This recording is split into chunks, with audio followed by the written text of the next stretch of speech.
This is my mud lab where I check the mud. This is a mud kit,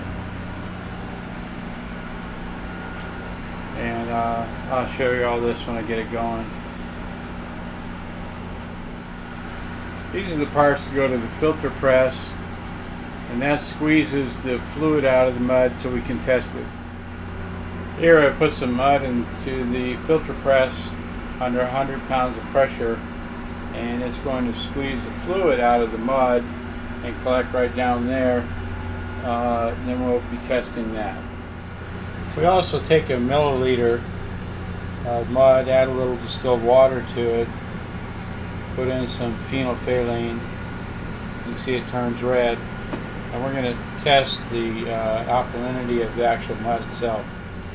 To test the alkalinity of the mud, I actually drop some sulfuric acid into the mud, and when the mud turns back to its original brown color, then I'll measure that.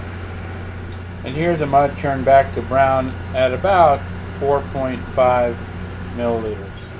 When I do my mud check, I record all my figures here in a tally book, tracking the inventory and actually all the mud tests.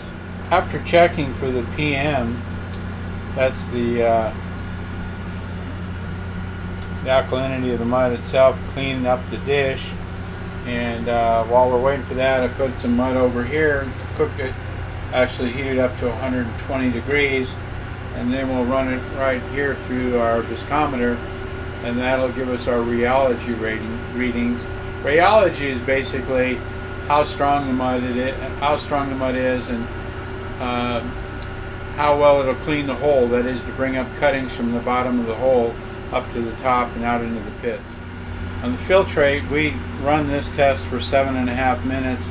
You can see some filtrate down there at the bottom. We'll measure this. We'll double that number, and that'll be our recording. We can see that we've got 2 milliliters of filtrate in here. So we double that, so our water loss is 4. We take a milliliter of the filtrate and put it in the dish, and then we're going to add a little bit of distilled water, and now we're going to test the filtrate for alkalinity, for contamination, for chlorides, and the hardness of the water. So we actually do 4 tests on this little bit of fluid here. First, we're going to add phenolphthalein. That turns it to a bright red, and then we'll add some sulfuric acid for a color change. Again, we're looking for a color change, so we start adding the sulfuric acid, and we got a color change back to its original color at 2.2. Now we're going to add methyl orange to test the contamination. When we add the methyl orange and the sulfuric acid, we just keep going with the same quantity and add the two together. And you can see we want a nice pink color, and you can see we got a good color at 4.2. Next, we add some potassium chromate. Now we're going to check for chlorides. That turns it back to a yellow. And now we're going to add some tritrate solution, which is actually silver nitrate. And you got to be really careful not to get this stuff on your skin, or it'll turn black. So to make sure I don't get any on me, I use what we call a pipette pump, and you can see it's adding silver nitrate to the solution. It just takes a tiny bit, and when we get a bright burnt yellow or red brick color, that's our chlorides. In this case, our chlorides are about 1500. And then next, we'll do the same thing, but we'll test for water hardness.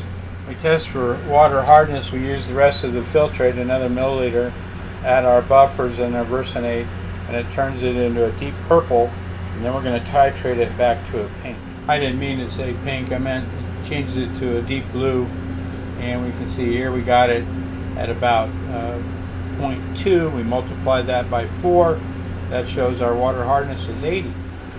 Here we're running the viscometer, and we run it at 6 different speeds, And there's a little gauge at the top. Probably can't see it. I'll zoom in there as best I can. And we measure, take the readings at each of the 6 different settings. This tells us about the quality of our mud in terms of lifting and carrying capacity. When we take the filter press apart and start cleaning it, we have the filter, which is called the filter cake, and this is what's on the inside wall of the well as we're drilling it. It's very thick and thin, and it helps keep water from going into the formation. And that's what we're trying to get the mud to do, is seal off the formation from the mud, also to lift out all the cuttings, and also to fight the contaminants in the well, and lubricate the bit, and basically just make sure that the drilling goes well. And when things don't go right, they always blame it on us. And of course, the job isn't done till you've cleaned up everything and we're back ready to do the next test in the morning.